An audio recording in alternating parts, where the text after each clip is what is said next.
श्रृंगार करके आई और ठाकुर जी के लिए सुंदर भाव विचार करके आई कि छाक लीला करेंगे। छाक लीला मतलब भोजन पाएंगे।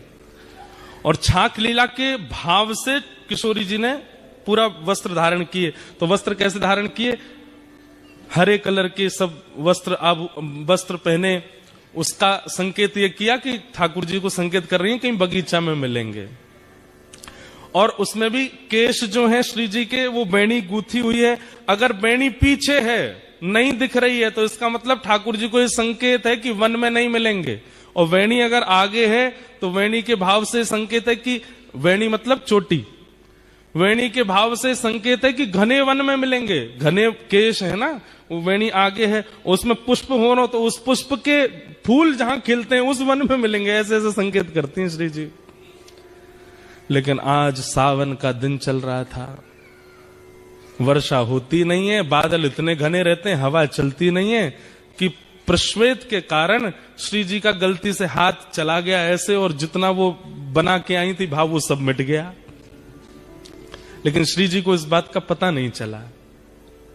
अब जैसे ही आई तो यहां सब सखियां और श्री जी, यहां ठाकुर जी और सब सखा, अब सब आपस में कर रहे हैं, बातचीत कर रहे हैं, कछु आनंद कर रहे हैं। और ठाकुर जी सब एक एक चीज ध्यान से परख रहे हैं, क्या आज्ञा कर रही हैं। अच्छा, हरे वस्त्र पहने मतलब वन में मिलेंगे। केश आगे हैं इसका मतलब सघन वन में मिलेंगे। ओहो, जूही के पुष्प लगे मतलब जूही के वृक्ष, जूही के पुष्प जहां खिलते हैं उस वन में खिले। लेकिन किशोरी जी आज एक संकेत बना करके लाई थी जिसमें छाक का आज्ञा कर रही थी। जैसे एक तो होता है बिंदु बिंदु बिंदु बिंदु बिंदु, ऐसे पत्रावली हो तो समझो कि केवल रास होगा। आप सखा लिया ना, हमारी सखी आएंगी और रास विहार करेंगे। लेकिन उस बिंदु के भी ऊपर सुंदर सुंदर कुछ आकृति बनी हो तो उसका संकेत ये होता है कि नहीं, छाक लीला होगी। सबरे सखांत कहीं अपने अपने घर तक कछु बना के लाएंगे, हमारी सखी सब बना के लाएंगे और फिर वहां बैठ के सब पामेंगे। तो आज छाक वाला श्रृंगार किया तो वो मिट गया। तो ठाकुर जी ने जब मुखमंडल की ओर देखा तो सब मिटा हुआ। ठाकुर जी कह रहे हैं कि श्री जी आज्ञा कर रही है मिलनो ही ना है, आज्ञा नहीं दे रही है मिलने। तो ठाकुर जी किशोरी जी से कह रहे हैं, किशोरी कह रही ठाकुर जी को समझ ही नहीं आया, बोले कि ये तो स्पष्ट बोल रही है कि मिलना ही नहीं है। अब सबके सामने बोले कैसे? थोड़ी देर वहां बैठ के सब चले गए। अब श्री जी ने सब सकीन से कहीं, तू कड़ी बना के लाइयो, तू खीर बना के लाइयो, तू रबड़ी बना के लाइयो, श्याम सुंदर आमेंगे उनको मक्खन बहुत प्रिय, तू मक्खन निकाल के लाइयो, तू ऐसी ऐसी मोटे टिक्कर बना के लाइयो। और सब सकीन से कह दी। वहां सब सखा भी कछु कछु लेके आ, किन ने अपने घर में सुंदर सुंदर प्रसादी बनाई। और संध्या के समय श्री जी आ गई बगीचे में। जैसा जैसा संकेत जहां का किया था उसी बगीचे में, उसी पुष्प के वन में आकर के श्री जी आके विराज गई। अब प्रतीक्षा कर रही हैं, ठाकुर जी आ रहे होंगे, ठाकुर जी आ रहे होंगे। अब जब ठाकुर जी विलंब करते हैं ना तो ललिता विशाखा ठाकुर जी की बुराई करने लग जाती हैं। अरे श्री जी, तुम भी या छलिया के चक्कर में पड़ गई हो, जे ऐसा ही है। तो श्री जी को और पीड़ा होती है कि उनकी बुराई मत करो।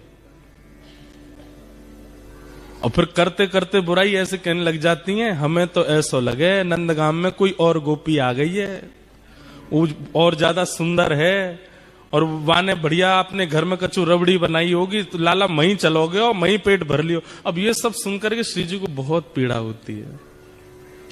बहुत देर हो गई, ठाकुर जी नहीं आए।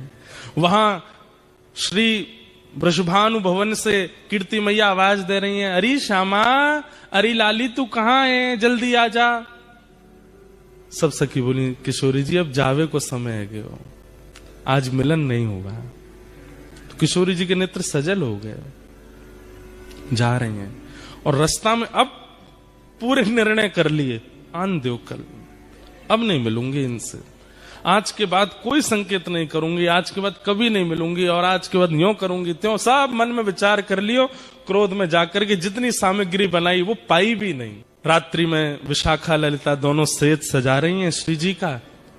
तब श्री जी आज्ञा करें, ये जितनी सामग्री बना के लाए हो ना, कुछ पाया तो नहीं? बोले नहीं, कुछ भी नहीं पाया, सब धरो है श्री जी, आपने भी नहीं पाया, पालो। बोले नहीं, सब बंधवा के। और हमारे बरसाने में पूर्णमासी है, एक पूर्णमासी है, वो नंदगांव भी जाती है, बरसाने भी रहती है। बोले उसके हाथ सब भिजवा दो नंद भवन। वही वही वही के यहां भिजवा दो लाला पाले को, क्रोध में। तो ऐसा होता है। तो उसी भाव से श्री जी ने 56 भोग भिजवाए ठाकुर जी के पास। पूर्णमासी आई ठाकुर जी के पास आके बोली, लाला इतकुआ। अरे पूर्णमासी कहा भर के लाइया झोला में? बोले 56 भोग है। काय बात को? बोले श्री जी ने भिजवाया तेरे काजी। अच्छा, आज कोई उत्सव हो बरसाने में, कोई मनोरथ हो? ना कछु ना। तो कहा कह के भेजो, काय मारे भिजवाए हुए सब? बोले कछु ना, क्रोध में भेजो है। ठाकुर जी की तो सांस रुक गई। मैंने कहा कर दियो, मुझे कहा गलती है गई। अब ठाकुर जी विचार कर रहे अपराध कहां बना, क्या हुआ, कैसे हुआ। तब अगले दिन फिर ऐसा नहीं है कि मिलते हैं एक ही जगह। यहां ठाकुर जी गैया चराने जाते हैं, श्री जी और सब सखियां जो हैं वो दही बेकन के लिए सब सखियां जाती हैं, श्री जी उनके संग जाती हैं, बीच में कहीं भी मिल लेते हैं और थोड़ी वार्ता हो जाती है। तो आज श्री जी रुकी ही नहीं, ठाकुर जी सामने से आ रहे हैं और श्री जी चलती चली गई। अब लाल जी पीछे चरणन में प्रणाम करें, हे श्यामाजू कहा है गो। किशोरी जी तो सुने नहीं, तो फिर ठाकुर जी ललिता जी के पास गए। हे ललिता जी आप बता दो कहा भयो, काय को नाराज बैठी हैं? ऐसो मैंने कहा कर दियो। ऐसे डर रहे हैं जैसे मानो श्री जी अगर नहीं रीझी तो मेरा तीनों लोक लुट जाएगा। आज घबरा रहे हैं। ललिता जी कह रही हैं हम तो तभी बताएंगे। बोले कब? बोले पहले विशाखा के चरण दबा के आओ, जाओ। ठाकुर जा रहे, अरे विशाखा तू तो बड़ी अच्छी है। नहीं नहीं, तुम गोबर चोटी बोल रहे थे मुझे उस दिन। नहीं ना, आज के बाद लाए बोलूंगा। बोल कहा बोलोगे? अरे तू तो रानी है, तू तो महारानी है। अरे विशाखा तू तो ऐसी है, तेरी भलैया ले लूं। नहीं आरती करो। बोले आरती करता हूं, तू जो कहेगी सो करूं। यूं बता दे श्री जी नाराज काहे क्यों है? सबरी गोपी अपने अपने काम करवा ले ठाकुर जी थे। अच्छा लाला तो एक काम कर, वो ऊपर गोबर उपला थापिया जा। ठाकुर जी गोबर थापने। अरे तू बता दे बस काय बात ते नाराज है।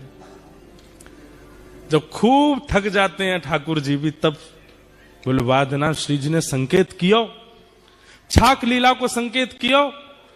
रात में सब सामग्री बना के हम वन में प्रतीक्षा करती रही, ना आयो सखान को लेके। ठाकुर जी बोले कब? बोले परसों। बोले कैसे कियो संकेत? बोले पत्रावली बनी, पत्रावली में ऊपर ऊपर सुंदर सुंदर आकृति बनी, छाक लीला को संकेत कियो और नहीं आए तुम। अरे मैं तेरी सौगंध खा के कह रहा हूं, अब मेरी सौगंध मत खावे, मोए अभी जीनो है। ठाकुर जी बोले अरे तू जाकी के बाकी सौगंध खा के कह रहा हूं, मोए ना दिखे।